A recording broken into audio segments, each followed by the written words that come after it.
Ce matin, on va continuer notre aventure avec les apôtres. On va accompagner Paul et Silas ce matin.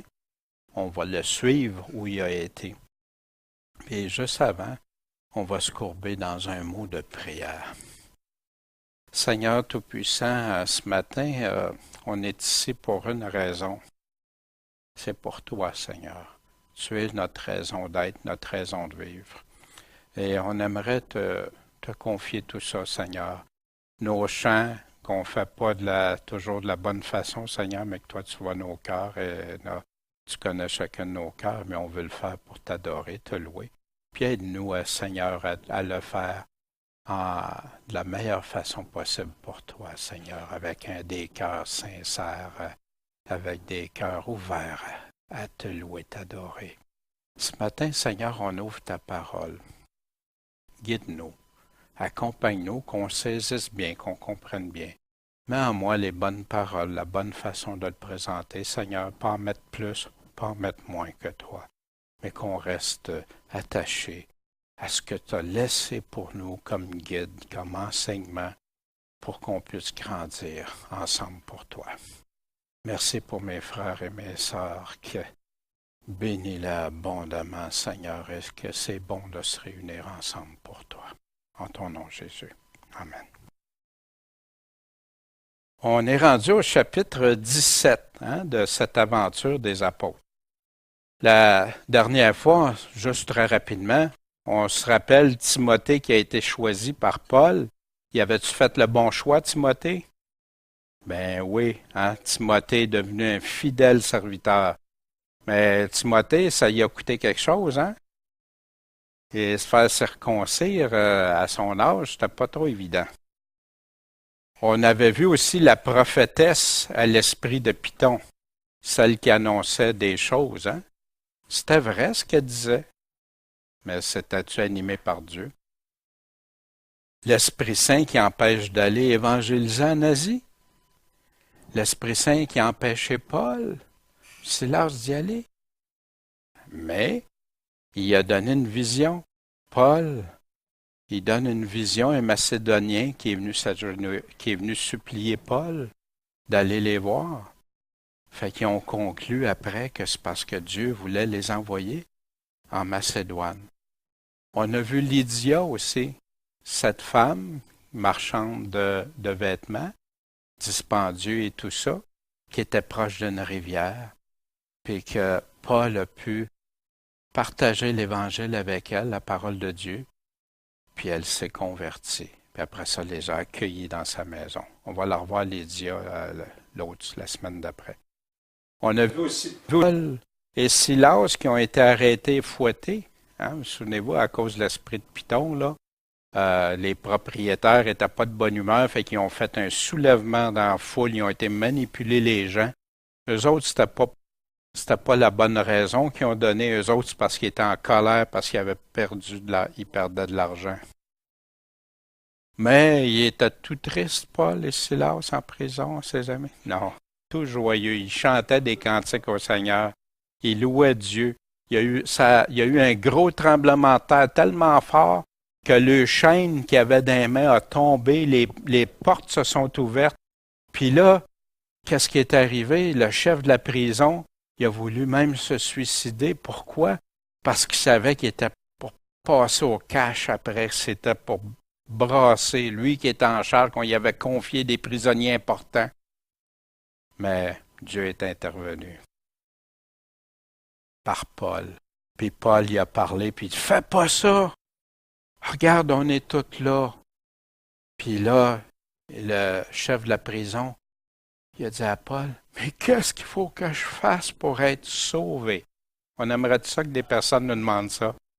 Wow! Puis il dit, ben crois, puis toi et ta famille seraient sauvés. Puis ils sont venus écouter.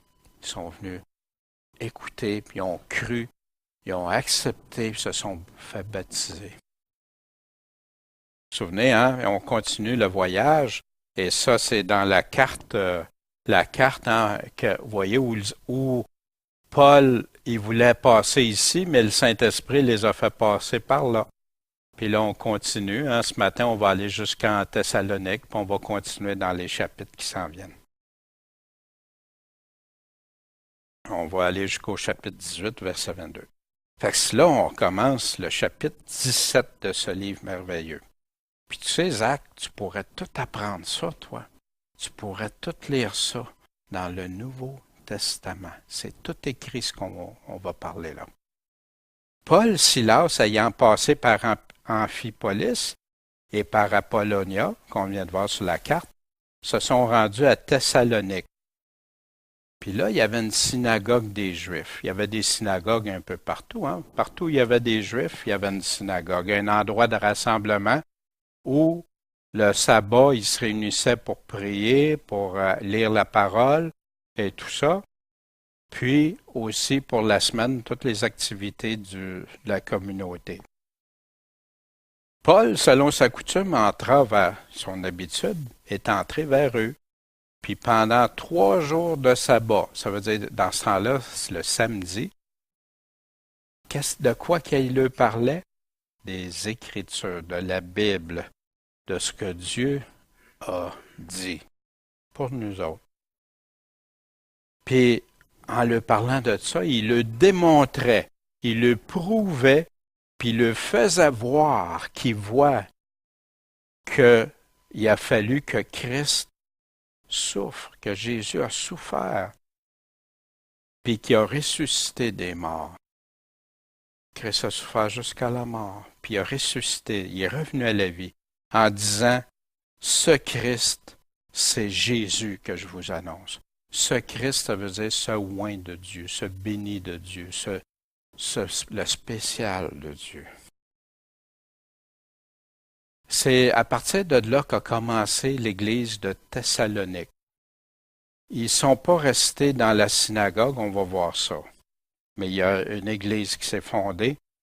Pendant 3 semaines, Paul était là. Mais je suis sûr que pendant ces 3 semaines-là, peut-être ça a été même presque un mois, l'autre sabbat après, il était rendu ailleurs. Mais Paul, est-ce que c'était ses habitudes de rester à rien faire entre les sabbats? Mais on va voir.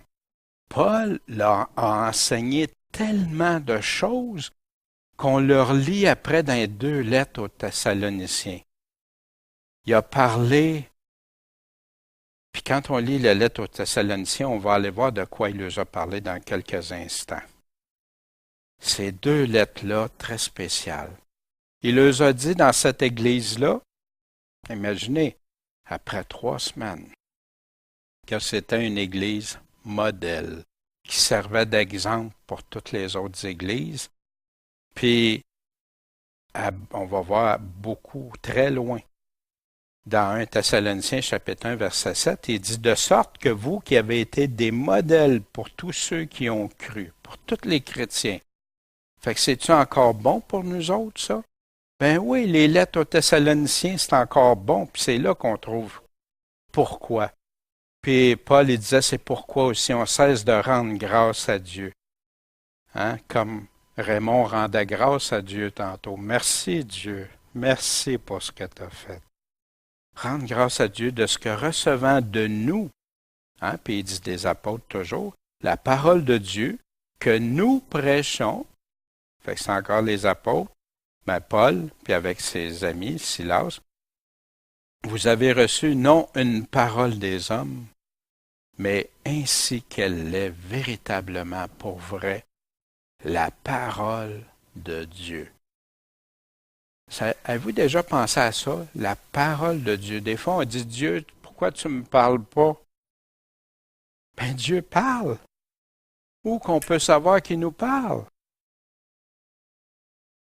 Dans la Bible, dans le Nouveau, qui agit avec efficacité, que ça agit de façon très forte, très puissante.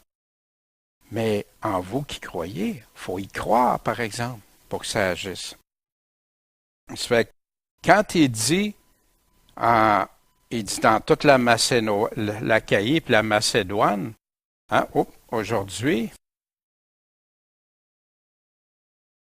c'est ce qui représente tout ça ici. Toute la Grèce, une partie de l'Europe. Juste une église, une petite église. Mais qu'est-ce qu'il y avait de si spécial, cette église-là? Premièrement, il était attaché à la parole pure des apôtres. C'est pour ça que Paul le répète toujours qu'il vient de nous, de nous. Il lui dit, car il y a eu dans notre prédication, dans ce qu'on disait, dans la parole de Dieu, ni erreur, zéro erreur. Y avait-tu des motifs impurs pour les manipuler, les amener à donner de l'argent aux affaires? Zéro ça. Ni fraude, zéro fraude. Zéro erreur. Mais comme Dieu nous a jugés dignes, c'est quoi être digne de quelque chose? Mériter, que Dieu dit, ben toi, tu mérites ça. Tu es digne de ça. De nous confier l'Évangile. Voyez-vous, l'Évangile et la parole de Dieu, Paul ne fait pas de distinction. L'Évangile est la parole de Dieu et la parole de Dieu est l'Évangile. Aussi, parlons-nous non pour plaire aux hommes, pour faire plaisir aux autres. Quand on parle de Dieu, ce n'est pas toujours pour faire plaisir aux autres. On doit le faire d'une façon la plus efficace possible. Par exemple, on va voir Paul comment il s'y prend. Comment il s'est pris en Grèce aussi avec certains. À Athènes, là, les gens les plus brillants qui sont là, comment il s'est pris.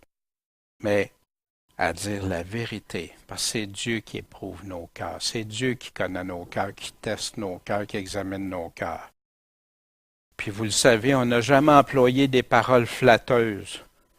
Hein? Il a dit la vérité, comme vous le savez. Puis ni agi par aucun motif intéressé. Puis Paul, il prend quelqu'un en témoin de ça.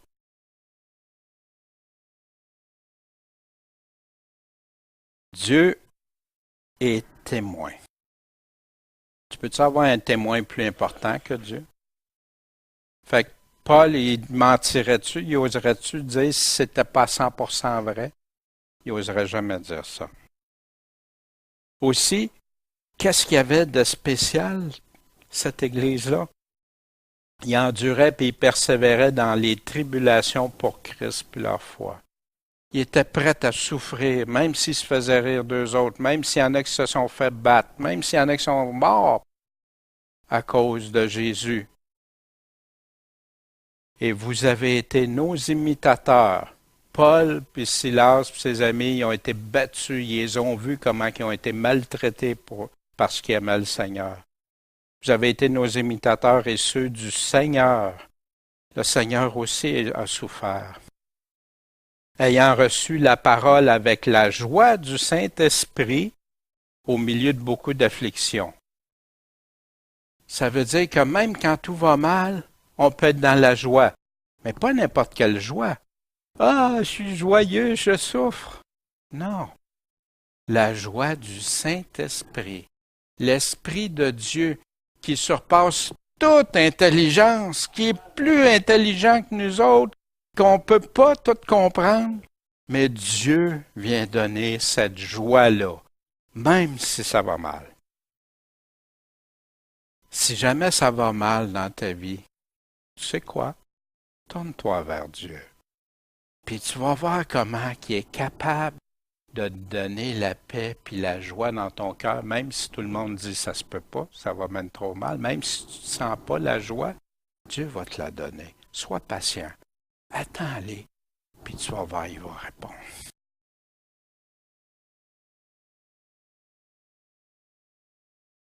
En effet, frères, vous êtes devenus les imitateurs des églises de Dieu. En plus, vous avez imité, pourquoi vous êtes un exemple aussi, vous avez imité les églises de Dieu qui sont dans la Judée, qui sont proches d'Israël, qui sont en Jésus-Christ. Et vous avez souffert de la part de ceux de votre propre nation les mêmes choses que ces églises-là de la part des Juifs. Les Juifs se faisaient persécuter par les Juifs. Vous autres, vous avez été persécutés par votre monde autour de vous autres.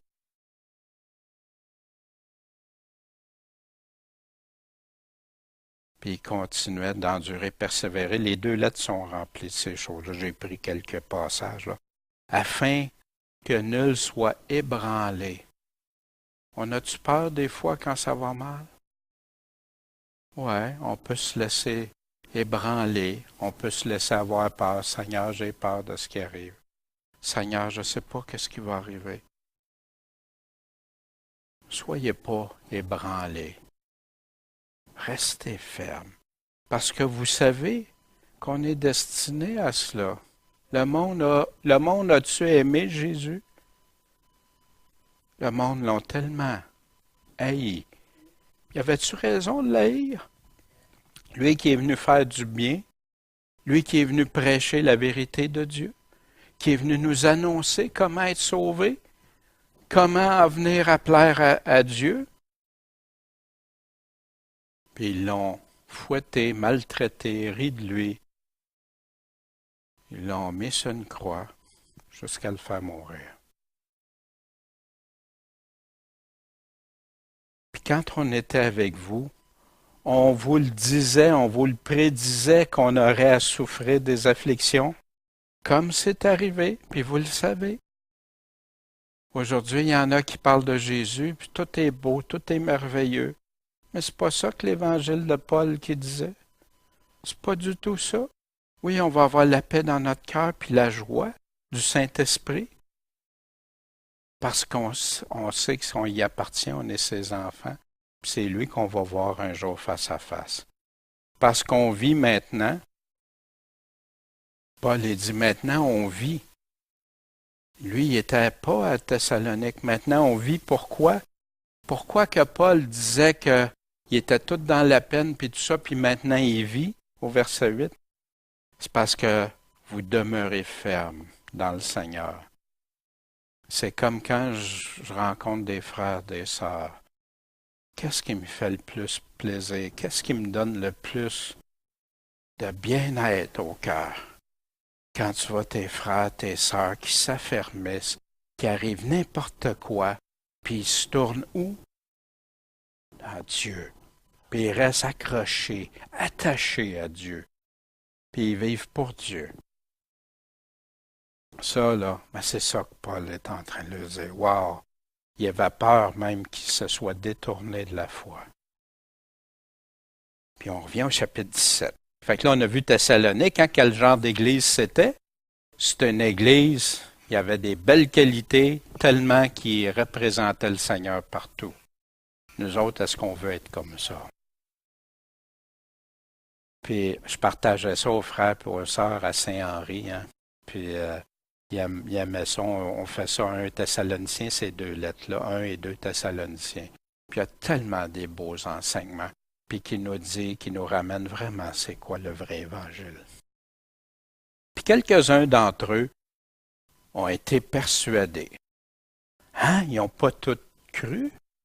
Quelques-uns, comme ça arrive encore aujourd'hui. Y en a-tu beaucoup qui aiment écouter tout l'Évangile puis tout ça? Pas beaucoup. Jésus, il dit, il y en a beaucoup d'appelés, mais peu d'élus. Peu qui viennent, malheureusement. Ils ont été persuadés. Puis quand tu es persuadé, ça veut dire que tu es convaincu, tu te joins. Là, ils se sont joints avec eux autres. Quand tu aimes le Seigneur, tu te joins avec ceux qui aiment le Seigneur. Puis là, Paul et Silas étaient ceux qui les avaient annoncés en plus. Wow! Puis, mais regardez ici, on dirait quelques-uns qui ont été persuadés, ils sont joints à Paul. Puis aussi une grande multitude de Grecs pieux. Qu'est-ce qui s'est passé? Ben, les quelques-uns qui se sont joints à eux, c'était des Juifs. Les Grecs ont mieux reçu. Eux autres, il y était plusieurs qui ont entendu ça, puis ont dit, wow! Parce que ces Grecs-là, ils allaient dans la synagogue avec les Juifs, ils cherchaient Dieu, mais ils ne savaient pas comment l'atteindre. Mais ils savaient que les Juifs avaient connu un Dieu, puis ils cherchaient. Mais là, lesquels? Les Grecs qui étaient pieux, qui cherchaient Dieu, qui cherchaient à le connaître, et qui vivaient selon ce que Dieu disait. puis plusieurs femmes de qualité. Qu'est-ce que ça veut dire de qualité? Des femmes de distinction, bienséantes, honnêtes, sont des synonymes de ça. C'est des personnes honorables, influentes, riches, respectables, considérées en vue. Quand Paul allait prêcher en Grèce, s'il y avait des gens de très grande renommée. On va voir tantôt avec Athènes là, comment ces personnes-là étaient considérées. Puis même à Athènes, qui est juste pas loin de là, c'était les plus gros penseurs, les plus grands philosophes, les plus grands, ceux qui étaient les plus considérés, les plus brillants, les plus riches, les plus ci, les plus ça. Fait que Paul, quand il a prêché, non, toi, t'es trop riche ou t'es trop pauvre. Non. L'Évangile, c'est pour qui? Tout le monde. Pauvre, riche, intelligent, pauvre d'esprit, vieux, jeune. Mais les Juifs, eux autres, incrédules, ça veut dire ceux qui n'ont pas cru. Les autres, ils ont été émus d'envie. Hein? C'est quoi de l'envie? De la jalousie. Ils ont été jaloux de ça, de voir que Paul avait réussi à prendre les Grecs qui allaient dans leur synagogue, puis que là, ils voulaient écouter Paul. C'était plus la synagogue. Ceux qui enseignaient en synagogue, là, c'était Paul et Silas. La jalousie a pris. Fait que là, qu'est-ce qu'ils ont fait? Ça va avec la jalousie. Ils ont été prendre les mauvais sujets des personnes qui n'étaient pas considérées bonnes, des personnes considérées méchantes sur les places publiques. Ils ont été chercher les bums, hein? Puis ils ont dit, hey, venez-vous-en avec nous autres. Puis là, ils les ont excités, pour que ça se fasse une révolte. Vous savez comment ça arrive dans les pays, hein, souvent? C'est exactement la même façon encore. Ils se révoltent contre des choses. Ils peuvent avoir à tort ou à raison. Puis là, ils troublent la ville, puis ils se portent vers la maison de Jason, où Paul était allé. Puis ils cherchaient Paul et Silas pour les mener devant le peuple. Fait que là, il y avait une bonne gang qui était contre eux autres. Ils les avaient excités, ils les avaient donné toutes sortes de choses. Fait qu'au verset 6, mais ils ne les trouvent pas. Fait que là, ils ont traîné Jason, ils ont mis la main sur Jason, puis quelques-uns des frères, puis ils les ont emmenés devant les juges de la ville, en criant, « Ces gens-là qui ont troublé le monde sont aussi venus ici. » Fait qu'ils savaient qu'ils avaient passé partout. Puis ça avait fait du trouble à des places. Paul il a été battu, il a été même lapidé, puis tout ça. Fait qu'il y en a qui s'étaient au courant de ça. Et Jason, lui, ce traître-là, c'est pas écrit, mais c'est ça qu'ils veulent dire, les a reçus chez lui. Puis là, ils prennent une tactique qui marche, qui a marché au travers des siècles contre les chrétiens, contre les apôtres, contre les chrétiens au travers des siècles, les Vaudois, contre dans l'Inquisition. Ils sont tous rebelles aux ordonnances du roi ou de César ou de la société.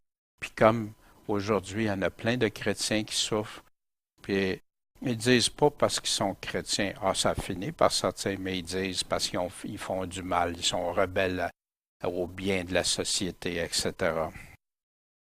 Puis là, ils disent en plus qu'il y a un autre roi qui nomme Jésus. Quel roi devrait avoir peur de Jésus? Seulement que les rois qui veulent la méchanceté et le mal. Parce que tous les rois qui aiment Jésus, Dieu les bénit. Dieu les aide à rester fidèles, puis dans la justice, puis le peuple est heureux. S'ils suivent les enseignements de Jésus, wow! Ils ont donc ému la populace, puis les juges, même les juges de la ville qui entendaient ces choses-là, se sont mis en colère contre eux. Puis là, ils ont reçu une caution de Jason. Ça veut dire que Jason, il a fallu qu'il s'engage, que s'il faisait quelque chose, il pouvait tout prendre ses affaires, ou ils nous disent pas exactement à quoi, peut-être toute sa maison, son argent, je sais pas. Puis des autres, puis ils ont laissé aller. Puis aussitôt, les frères ont fait partir Paul et Silas pour la ville de Bérée, qui est juste pas loin, qui étaient arrivés, sont entrés dans la synagogue des gens. Fait que là, ils sont partis. Paul et Silas sont partis, puis ont été dans une autre synagogue à Bérée. Qu'est-ce qui se passe dans cette ville de Bérée-là? Ceux-là, ils ont eu des sentiments plus nobles que ceux de Thessalonique. Ici, il parle des Juifs de Thessalonique qui se sont révoltés, pas des autres de l'Église, pas ceux qui sont sortis de la synagogue, mais il parle des autres. Ils étaient plus nobles, puis ont reçu la parole avec beaucoup de promptitude. Oui, il était ouvert, il était vite. Mais qu'est-ce qu'il faisait? Ils croyaient tout qu'est-ce qu'on lui disait sans vérifier? Ils ont été examinés tous les jours. Mais où qu'ils pouvaient vérifier si ce qu'on lui disait c'était vrai? Dans les Écritures, dans la Bible. Ils allaient étudier leur Bible à chaque jour pour voir si c'était vrai. Quand quelqu'un nous parle de Dieu, nous dit des choses de Dieu, il y a une place qu'on doit aller voir.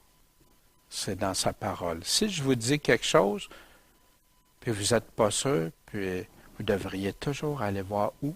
Dans sa parole. Puis si moi je dis quelque chose qui est contraire à ça, dois-tu me croire?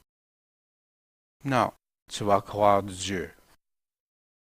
Puis c'est ça qu'on doit faire avec tous ceux qui parlent de Dieu.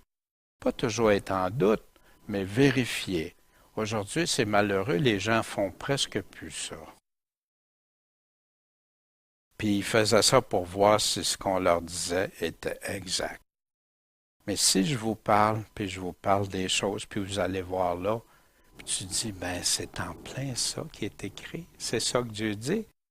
Là, t'as-tu à douter? Non. Parce que là, tu crois Dieu. C'est ça. Et c'est la façon. Examinez tous les jours dans les Écritures, dans le Proverbe 2. Mon fils, si tu reçois mes paroles, puis si tu conserves, tu gardes avec toi mes commandements, tellement que tu rendes ton oreille attentive à la sagesse qui vient de Dieu, que tu inclines ton cœur à l'intelligence. On nous dit aujourd'hui, il faut juste être en relation avec Dieu, puis qu'on n'a plus besoin d'intelligence, puis de sagesse. Où on va trouver ça? Dieu la donne à tous simplement, ceux qui lui demandent. Si tu appelles à toi la prudence, être prudent, vérifier, examiner, si tu adresses ta voix à l'intelligence, si tu la cherches comme de l'argent. Zach, t'aimes-tu ça chercher de l'argent? T'aimes pas ça quand tu penses qu'il y a de l'argent à quelque part à aller voir? Quand tu as quelque chose que tu veux avoir, mettons que tu voudrais t'acheter des Legos, mettons. Puis là, il te manque des sous. Là, qu'est-ce que tu vas faire? Tu vas essayer d'en chercher, d'en trouver. Quand tu en trouves, es-tu content? Si tu la recherches soigneusement, soigneusement, ça veut dire en faisant bien attention, comme un trésor. Qu'est-ce qui est un trésor pour nous autres? Qu'est-ce qui est le plus important? Qu'est-ce qu'on voit comme le plus important au monde si on la cherche comme ça? Alors, là, tu vas comprendre la crainte de l'Éternel, puis c'est là que tu vas trouver la connaissance de Dieu. Savez-vous, Jésus a tout enseigné ça. Garder sa parole, écouter ses paroles, lire sa parole. puis de le rechercher, de chercher sa sagesse. C'est tout dans l'Évangile, ça. Et puis dans 2 Thessaloniciens, examiner les Écritures, c'est pourquoi c'est si important. Dans 2 Thessaloniciens 2,10, qui parle de la fin des temps. Et avec toutes les séductions de l'iniquité, de l'injustice, du péché, parmi ceux qui se perdent. Pourquoi? Parce qu'ils n'ont pas reçu l'amour de la vérité pour être sauvés. C'est important d'aller vérifier si c'est la vérité. Si c'est vraiment ça que Dieu dit. Les Béréens faisaient ça. Ils ont été bénis de ça. Jacques nous dit de recevoir avec douceur la parole qui est plantée en nous. C'est elle qui peut sauver vos âmes. C'est pas important de lire la parole, de comprendre qu'est-ce que le salut en Jésus-Christ, c'est vraiment quoi? Que c'est pas juste faire une petite prière dans notre cœur puis c'est réglé. Il nous dit plus, c'est une partie, c'est un début. Le suivre. Puis c'est pourquoi Jacques dit, vous dépouillant de toute souillure puis de la malice. Se défaire de tout ce qui n'est pas propre pour Dieu. Est-ce qu'on peut trop aimer sa parole? Le psaume 119 au verset 97, qui est un psaume dédié à la parole de Dieu. Oh, combien, puis c'est le psaume le plus long, c'est le livre le plus long, le chapitre le plus long de la Bible, puis ça parle tout de sa parole, puis l'importance de rester intègre, puis d'obéir au Seigneur, de l'aimer de son cœur. Oh, combien j'aime ta loi, ta parole. C'est ce que je m'entretiens de temps en temps, tout le jour, même quand on travaille. Ça ne veut pas dire de plus se concentrer sur son travail, mais mon travail, je le fais en fonction de Dieu. Je ne fais rien dans mon travail qui serait quelque chose contraire à ce que Dieu demande de moi. D'aimer mon prochain, de pardonner aussi, de faire des choses, de ne pas me mettre en colère pour des choses qui ne rapportent pas, qui sont contraires à Dieu. Au verset 100, j'ai plus de compréhension. Je suis plus entendu que les anciens, que les d'autres. Pourquoi? Parce que j'ai quoi? Gardé tes commandements. J'ai pas juste pensé, je les ai pas juste lus, je les ai gardés. Jésus nous dit ça parce que tu as gardé ma parole. Mes yeux préviennent les veilles de la nuit pour faire quoi? Quand je dors pas, là, moi, c'est une affaire que j'aime, c'est d'écouter la Bible, d'écouter des messages. J'allume pas de lumière pour lire, ça arrive, mais c'est rare. Parce que mais je me rendors en réfléchissant. Méditer, ça veut dire réfléchir. C'est pas juste partir en transe comme il y en a qui parlent, là. C'est étudier. Méditer, c'est étudier, réfléchir, penser à. Puis, c'est quoi la différence d'aimer lire la Bible ou pas, ou de l'aimer? Dans Jean 3,21, mais celui qui agit selon la vérité, lui, il n'a pas peur, il vient à la lumière, il vient à ce que la Bible dit, pour que ses œuvres soient manifestées, que ça soit même vu. Pourquoi? Parce qu'elles sont faites en Dieu. Quand tu vis selon la vérité, c'est selon Dieu. C'est pas se mettre un fardeau plus grand. Il y en a des fois qui veulent devenir plus saints que saints puis qui inventent des affaires que c'est même pas Dieu qui dit. On a plein de messages comme ça. Restons dans les voies de Dieu. Dans 1 Jean 4, 5, eux, ils sont du monde. Eux, c'est ceux qui sont non chrétiens. Ceux qui ne veulent pas croire en Dieu, qui sont rebelles à la parole. C'est pourquoi ils parlent suivant le monde. Puis le monde les écoute. Wow, ça fait l'affaire, ça. Ouais, c'est bon, ça me fait plaisir d'entendre ça. Ça me convient, ça me dérange pas pantoute. Hey, j'accepte ça facilement, ça vient même pas changer ma vie. J'ai juste à continuer de vivre comme je veux, puis c'est correct. Mais nous sommes de Dieu. Puis là, il nous dit Qui connaît Dieu? Vous vous souvenez dans le proverbe tantôt, pour connaître Dieu, la connaissance de Dieu. Celui qui connaît Dieu, il fait quoi? Il écoute nous. C'est qui nous? Il parlait des apôtres. Celui qui n'est pas de Dieu, qu'est-ce qu'il fait? Il n'écoute pas les apôtres. Ils ont toutes sortes d'idées, toutes sortes de philosophies, toutes sortes de doctrines.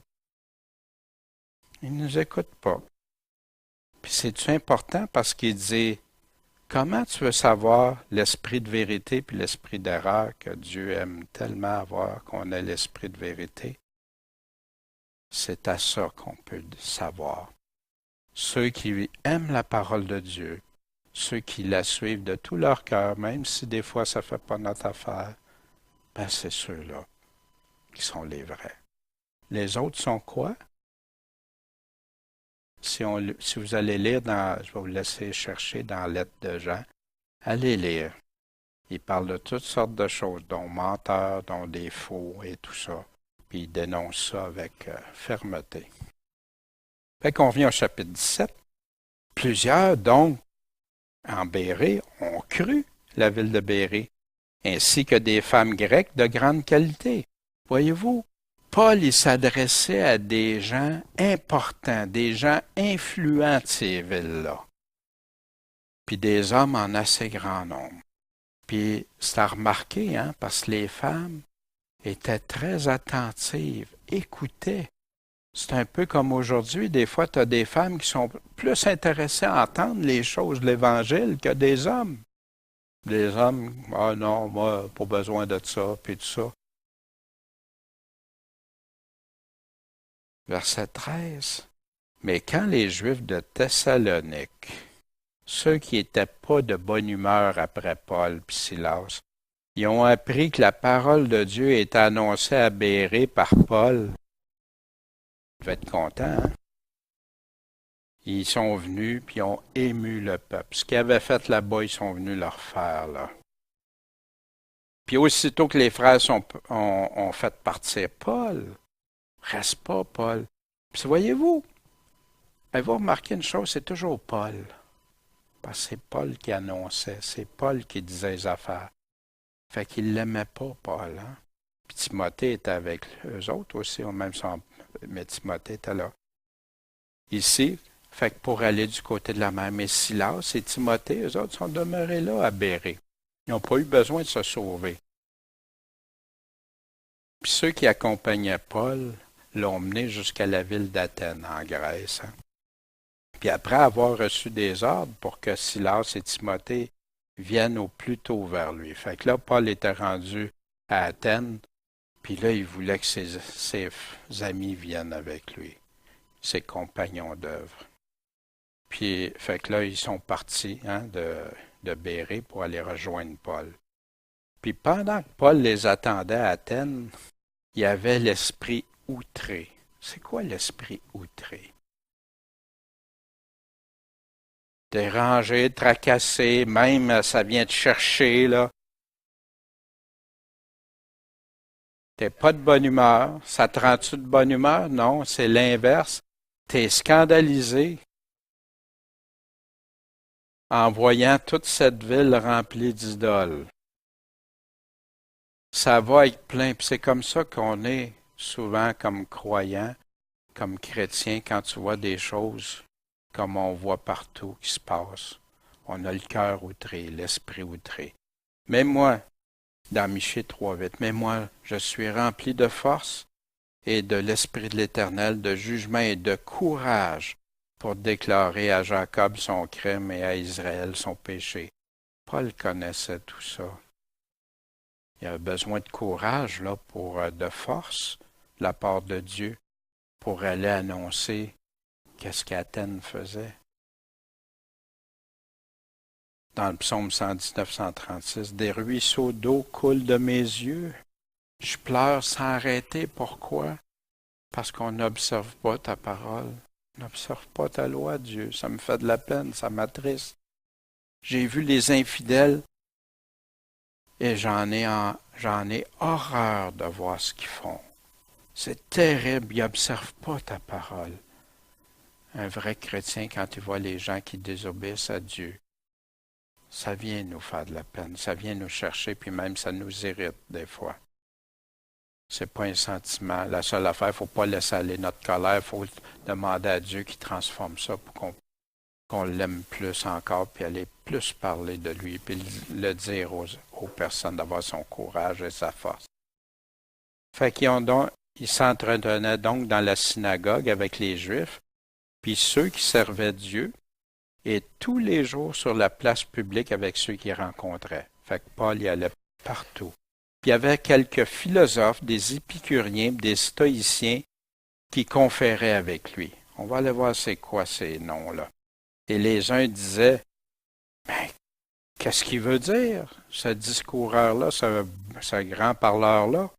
Puis les autres, il semble qu'il annonce des divinités étrangères, d'autres dieux, parce qu'il leur annonçait la bonne nouvelle de Jésus puis de la résurrection. Mais on va voir qu'il n'annonçait pas juste ça. On va voir qu'est-ce qu'il parlait. Qu'est-ce que c'est? Philosophe, c'est quelqu'un qui s'adonne à la poursuite de la sagesse ou du savoir, quelqu'un qui s'interroge, qui réfléchit, qui discute la raison à cause de quoi ça s'est arrivé ou que ça n'arrive pas, puis sur le plus grand bien, mais sans Dieu. Un épicurien, c'est celui qui aide ou un défenseur. Il venait du philosophe d'Épicure. C'est pour ça qu'il s'appelait épicurien. Comme nous autres, c'est de Christ, on est chrétiens. Eux autres étaient épicuriens. Stoïcien, c'est une des écoles de philosophie qui a été fondée par Zénon de Citium à Chypre, où Paul avait déjà été. Pour eux, la vertu, c'est une résignation à l'égard de la destinée. Ah, ça arrive, je peux rien y faire, je peux rien changer, c'est comme ça, c'est comme ça. Le sage se montre insensible au coup du sort. Ah, la tour vient de tomber, il vient d'enlever ça, non, ça me dérange pas.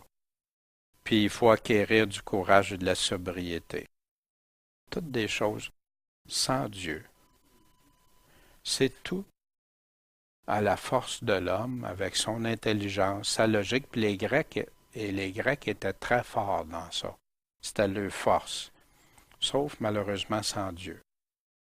Fait qu'ils ont pris Paul, puis ils l'ont amené à l'aéropage, en disant, est-ce qu'on pourrait savoir quelle est cette nouvelle doctrine, ce nouvel enseignement que tu annonces? L'aéropage, c'était la petite montagne, la colline d'Arès. Arès, c'est un dieu. C'est une colline qui a été consacrée au dieu de la guerre. Arès chez les Grecs, puis chez les Romains, ils appellent ça Mars, le dieu Mars. Puis c'est là qu'était le tribunal suprême de la ville d'Athènes. Puis que c'est là qu'ils prenaient des décisions, un peu comme la Cour suprême, nous autres. Hein? Puis bien sûr, il y avait toujours, vu qu'il était sous la gouverne de César, il fallait que ça marche avec les lois romaines. Paul s'adressa à des personnes les plus instruites de la ville et les plus cultivées qui existaient. C'était la crème de la crème du monde grec qui était là. Parce qu'on t'entend dire certaines choses étranges, on voudrait donc savoir qu'est-ce que ça peut être. De quoi tu veux parler? Fait que tous les Athéniens, les étrangers qui demeuraient parmi eux, faisaient juste une chose. Savez-vous quoi? Ils allaient au restaurant, au petit café, ou n'importe où pour écouter des nouvelles. Qu'est-ce qu'il y a de nouveau? Qu'est-ce qui se passe? Qu'est-ce qui arrive dans le village? Qu'est-ce qui arrive dans... Là, c'était la ville. Hein? Puis tout se tenir informé de tout ce qui passe. Sauf qu'ils oubliaient une chose, c'était pas pour Dieu encore. Mais pour eux autres, c'était normal. Fait que Paul débute sa prédication. On va regarder Paul, des points qu'on peut retenir de Paul. Comment Paul, qui avait le cœur, l'esprit tout outré, il a vu des choses qui étaient contre Dieu, puis comment il a été leur en parler. Puis Paul, c'est pas un gars qui faisait des compromis, mais il disait qu'avec un juif, je me mettais comme un juif. Avec un grec, comme un grec. Pourquoi? Parce qu'il allait s'adapter à leur façon mais jamais faire des compromis sur le message de Dieu. Jamais. Paul se tenait au milieu de la colline, l'aéropage, puis a dit, ah, c'était une belle place, on a des photos encore, ça existe encore des choses. Hommes athéniens, fait que c'était rempli là, de monde. Hommes d'Athènes, je remarque qu'en toute chose, vous êtes extrêmement religieux. Hey, vous êtes une ville religieuse. Parce qu'en passant, puis en regardant vos divinités, vous avez plein de dieux partout, j'ai trouvé même un hôtel sur lequel il y avait cette inscription, c'était écrit « Au Dieu inconnu ». Qu'est-ce que Paul fait? Il va chercher quelque chose d'eux autres, il parle d'eux autres, puis il les amène avec. Y a-tu menti sur quelque chose? Jamais. Il ne manipule pas, il est en train d'aller capter leur attention. Celui que vous honorez sans le connaître, c'est celui que je vous annonce. Il a trouvé quelque chose, Paul, pour introduire, accrocher, voyez-vous? Puis ça, ce Dieu-là, c'est lui qui a fait le monde entier, puis toutes les choses qui y sont. C'est lui qui est le Seigneur du ciel et de la terre, puis qui n'habite pas dans des temples bâtis de main d'homme. À Athènes, c'était rempli de temples, toutes sortes de temples. Puis il n'est pas servi par les mains des hommes, comme s'il avait besoin de quelque chose. C'est lui qui est le Dieu des dieux. C'est lui le maître. Y a-tu besoin de nous autres vraiment? Et qu'est-ce qui... C'est lui qui nous donne la vie. Puis Dieu, tu vas être à mon service. Wow! C'est lui qui nous donne la vie, la respiration, puis tout ce qu'on a. Puis il a fait à partir d'un seul sang toutes les races des hommes. Croyez-vous ça qu'on vient de même homme, même femme? Adam et Ève. Dans la création aujourd'hui, non, c'est qui? Le singe? La petite grenouille? On descend de je sais pas quoi? Mais c'est drôle, ils ont-tu le même sang? Pas pareil, hein? L'ADN même, tout ça. Puis, il a fait à partir d'un seul sang pour toutes les races des hommes. Puis après ça, se sont divisés pour habiter sur toute la face de la terre. Puis il a déterminé la durée, le temps que ça va durer, la durée précise. Puis c'est lui qui a fait les bornes de leur pays, leur habitation. Même les bornes de la mer, que la mer ne dépasse pas, c'est Dieu. Pourquoi faire qu'il a fait ça? Pour chercher le Seigneur, pour voir si en le cherchant à tâtons, voyez-vous, il y avait plusieurs Grecs qui étaient des hommes pieux, hein, des hommes, des femmes pieux, parce qu'ils cherchaient, mais ils cherchaient à tâtons, ils ne savaient pas comment le trouver, mais ils cherchaient. Puis c'est ça que Dieu veut. Puis voir, Dieu cherche s'il trouverait, quoi qu'il soit pas loin de chacun de nous. Il n'est pas loin, Dieu. Parce qu'en lui, on a, puis il répète, on a quoi en lui? La vie, le mouvement et l'être. Tu veux savoir la raison de ton existence? Tu veux connaître pourquoi? C'est de Dieu, c'est à lui. Puis là, il va faire, comme l'ont dit aussi quelques-uns de vos poètes, il va chercher du connu. Il va chercher des choses qu'il connaisse. Tu parles à quelqu'un qui est dans une religion, qui est dans une dénomination, une secte, n'importe quoi. Tu peux aller chercher. Vous savez que la très grande majorité des sectes ont de la vérité, même des fois beaucoup de vérité dans ce qu'ils disent. Mais il y a du mensonge à des endroits stratégiques, des endroits que le malin s'est servi d'eux. Mais quelqu'un, c'est pas parce qu'il est dans une secte que tout est 100% mensonge. Pensez à la prophétesse de Python, là. Elle en disait de la vérité. Puis là, quelques-uns de vos poètes qui disaient car de lui nous sommes aussi la race de ce Dieu-là inconnu. Étant donc de la race de Dieu, on ne doit pas croire que la divinité soit semblable à de l'or ou de l'argent ou de la pierre taillée. Il était rempli de ça à Athènes, des statues, des affaires en or, des belles voûtes, des bâtiments extraordinaires qui a coûté des fortunes, taillés par l'art et l'industrie des hommes. Fait que là, il touche directement le cœur de l'idolâtrie. Mais Dieu, ayant laissé passer ces temps d'ignorance, Dieu a laissé passer, vous ne le saviez pas, mais maintenant, il annonce aux hommes que tous en tout lieu fassent quoi? Se convertissent. Ça veut dire qu'ils se repentent puis qu'ils changent leur vie pour Dieu, pour le Seigneur maintenant. Pourquoi? Parce qu'il dit juste parce que Jésus vous aime? Non. Parce qu'il a fixé un jour. Un jour, là, Dieu va nous juger tout le monde. Il va juger le monde avec justice, mais sa justice à lui. Parce que dans le monde, on voit qu'il n'y a pas beaucoup de justice. Par l'homme qui a établi. C'est qui l'homme qui a établi? Jésus-Christ.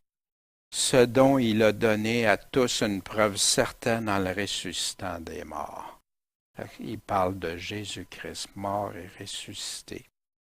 Comment Paul a fait son approche? En passant, ce n'est pas l'approche complète, parce qu'on va le voir, qu'est-ce qu'ils vont écouter jusqu'à un certain point, puis comme d'autres, à un moment donné, ils vont arrêter. Fait que Paul n'a même pas complété. Mais on va voir son approche.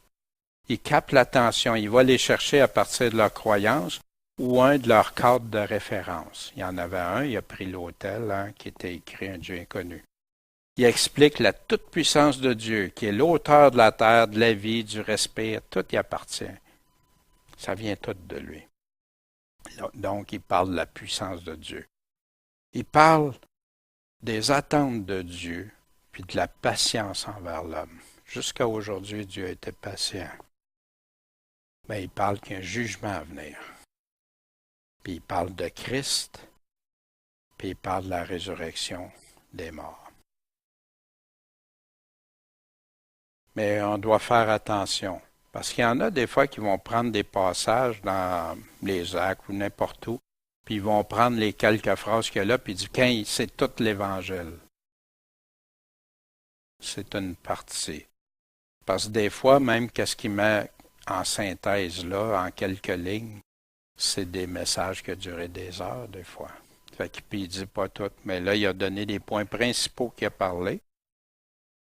Puis, mais là, quand ils ont entendu parler de résurrection des morts, il y en a qui se sont moqués. Ah, ça se peut pas, quelqu'un qui ressuscite des morts.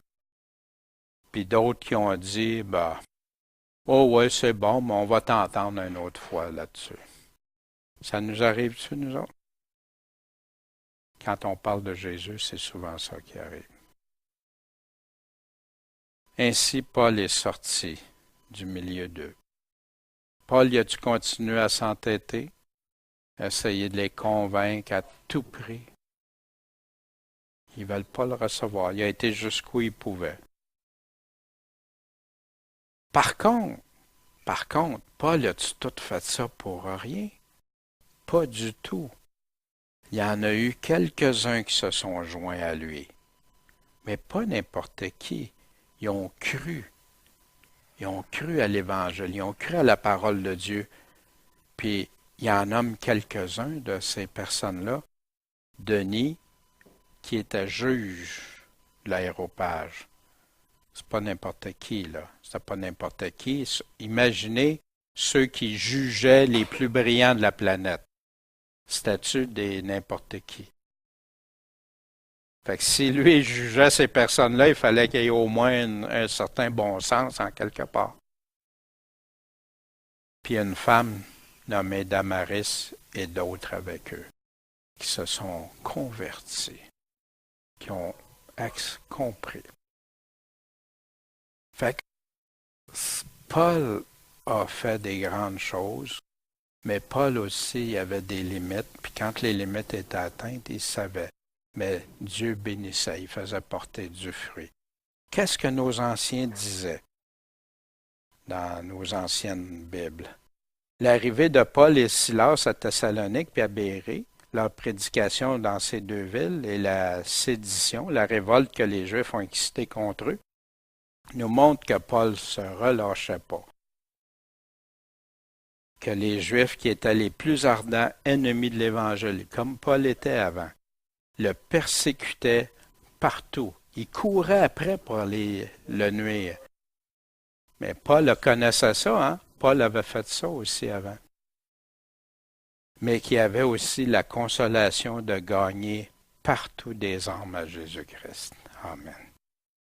Ce qui est dit ici à la louange des fidèles de Bérée est remarquable. Qu'est-ce qu'ils faisaient ceux de la ville de Bérée, l'église de Bérée? C'est qu'ils ont reçu avec promptitude la parole de Dieu, puis qui ont examiné la Bible pour savoir si ce que Paul leur disait était un enseignement conforme, une doctrine conforme à celle qui est écrite dans la Bible, qui est contenue.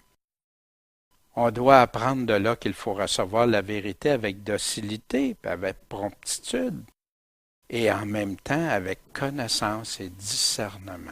Pas prendre tout le temps, surtout pas à la légère, d'aller vérifier, valider. Il y en a qui basent leur éternité sur des choses qu'ils n'ont jamais validées, qui n'ont jamais été écoutées ce que Jésus, Paul, les apôtres disaient vraiment. Ils croient ce que n'importe qui leur a dit. Fait que tu peux être sauvé, tu n'as pas besoin d'obéir au Seigneur, puis tu es sauvé pareil. Tu peux devenir le pire meurtrier, puis tu es sauvé pareil, alors que la Bible nous enseigne autre chose. C'est triste. Ça n'a jamais été enseigné autrefois. Des nouvelles philosophies qui font plaisir à certains. Fait que même si le pire meurtrier est sauvé pareil parce qu'il a fait une prière dans son cœur, ben moi qui ne vis pas vraiment selon le Seigneur, je ne suis pas si pire, hein? Il va juste perdre ses récompenses. Mais c'est pas de ça. Quand la Bible perd, ceux qui vont perdre leur récompense, c'est ceux qui ont bâti sur Jésus-Christ seulement, mais c'est les œuvres qu'ils ont faites après, pas des péchés. Tout chrétien a le droit, le devoir d'examiner par la parole de Dieu la doctrine qu'on leur annonce afin de ne rien croire qui ne s'accorde pas à la divine parole, qui est l'unique règle de la foi. La foi vient d'où? De ce que quelqu'un dit? On entend, mais ce qu'on entend vient d'où? De la parole de Dieu. Fait que si ce que j'entends vient pas de ça, ou est difformé, ou pas conforme à ça, ma foi, c'est quelle sorte de foi que j'ai? Une foi vaine, une foi dangereuse. Mais si ma foi est basée sur ce qu'il dit, Amen. La divine parole, qui est l'unique règle de la foi, est de se soumettre avec négligence, avec obéissance à tout ce qui est conforme. On remarque dans ce chapitre le grand zèle de Paul, affligé de voir la ville d'Athènes engagée dans l'idolâtrie. Ça y a fait faire quoi? Il a pris la résolution d'y annoncer l'Évangile. Puis, ayant été prié par quelques philosophes de les informer de la doctrine qu'il enseignait, il n'a pas fait de difficulté de leur parler de la vraie religion. Paul, s'il aurait voulu manipuler, il n'aurait pas parlé du jugement tout de suite. Il n'aurait pas parlé des choses, il aurait parlé juste des choses qui auraient pu les intéresser. À l'imitation de cet apôtre, on doit être vivement touché lorsqu'on voit des hommes engagés dans l'erreur et dans l'égarement. Et profiter de toutes les occasions qui se présentent pour essayer de les en retirer. On découvre dans le discours que Paul a fait aux Athéniens, d'un côté, la sagesse et la prudence de cet apôtre-là. Paul a-tu été là, puis commencé à dénoncer le péché, puis à le tomber, puis ci, puis ça, puis la Bible dit ça? Pas du tout. Pas du tout. Mais Paul l'a fait avec sagesse, puis il allait graduellement à ça, avec douceur mais fermeté. De l'autre, il était engagé avec sagesse et prudence. Il a pris occasion des superstitions, même où ils étaient engagés de leur parler du vrai Dieu. Il n'a pas eu peur. De l'autre, l'évidence et de la force à laquelle il leur a fait voir, par les raisons, la logique, l'intelligence, les raisons les plus convaincantes, par le témoignage de leur propre poète même qu'il a utilisé. Il y a un Dieu tout-puissant et tout bon qui a créé toutes choses, puis que c'est une folie extrême de servir des idoles d'or, d'argent, de pierre, comme faisaient les païens. Ce discours de Paul renferme les principaux articles de la religion, qu'il n'y a qu'un seul Dieu, créateur et conservateur de l'univers, que ce Dieu est pas loin de chacun de nous, qu'il n'a pas besoin de notre service ni d'aucune chose, puisque c'est lui qui nous donne à tous la vie, le mouvement et l'être. Mais nous devons surtout faire attention à ces paroles qui font l'abrégé de la doctrine et des devoirs de l'Évangile, que Dieu fait annoncer maintenant à tous les hommes en tout lieu qu'ils se convertissent. Il y aura un jour auquel il doit juger le monde par notre Seigneur Jésus-Christ. Ces vérités que Paul enseignait autrefois dans une ville idolâtre sont celles que nous faisons profession de croire. Mais elles ne peuvent nous devenir salutaires qu'autant qu'elles nous portent à servir Dieu et à le craindre. Fait que tout ça est en vain si on ne sert pas Dieu et on ne le craint pas, à obéir à l'Évangile. Enfin, le discours de Paul fut suivi de la conversion de quelques personnes. Mais la plupart de ceux qui l'avaient entendu demeurèrent dans l'incrédulité. Malheureusement, comme c'est encore aujourd'hui. Il y en a même qui se moquaient de la doctrine de cet apôtre. C'est ainsi que la prédication et la parole de Dieu opèrent la conversion des uns, pendant que les autres la rejettent avec fierté, orgueil et mépris. Ce matin, Paul a encore un chapitre rempli de choses, rempli d'enseignements. Paul, on a une partie, comme il mentionne ici, a été touché des points principaux. Il aurait été plus loin avec eux autres, mais eux ont fermé la porte, fermé les valves. Ce matin, un petit temps de recueillement, une petite réflexion. Est-ce que j'ai mis en pratique ce que j'avais décidé la semaine dernière? Vous savez, à chaque semaine, on s'arrête et on réfléchit. Qu'est-ce qu'on a appris la semaine dernière? Qu'est-ce qui nous avait touché? Où le Seigneur peut nous parler? Mais je l'ai-tu mis en pratique? Puis je ne dis pas ça pour vous culpabiliser. Je vous dis ça juste pour vous ramener à ça. Qu'est-ce que j'en fais? Je la mets-tu en pratique, sa parole? Je la mets-tu en œuvre dans ma vie? Puis vous savez, c'est important pour Dieu. Puis ce matin, est-ce que j'ai quelque chose ce matin qui m'a parlé? Qu'est-ce que je vais en faire? Qu'est-ce que je fais de ça? Comment est-ce que, si j'ai des choses qui m'ont parlé clairement ce matin, qu'est-ce que je peux mettre en pratique? Qu'est-ce que je peux, ma décision, mon choix? Ça peut être dans l'évangélisation. Comment Paul l'a fait? Seigneur, peux-tu m'inspirer de ça? Permettrais-tu cette semaine que je passe un temps pour étudier ça plus en détail? Puis aller voir Étienne aussi, comment est-ce qu'il a parti?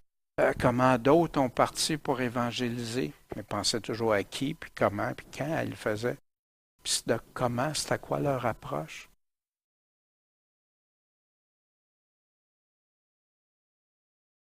Comment me le rappeler pour que ça produise vraiment du fruit dans ma vie pour Christ?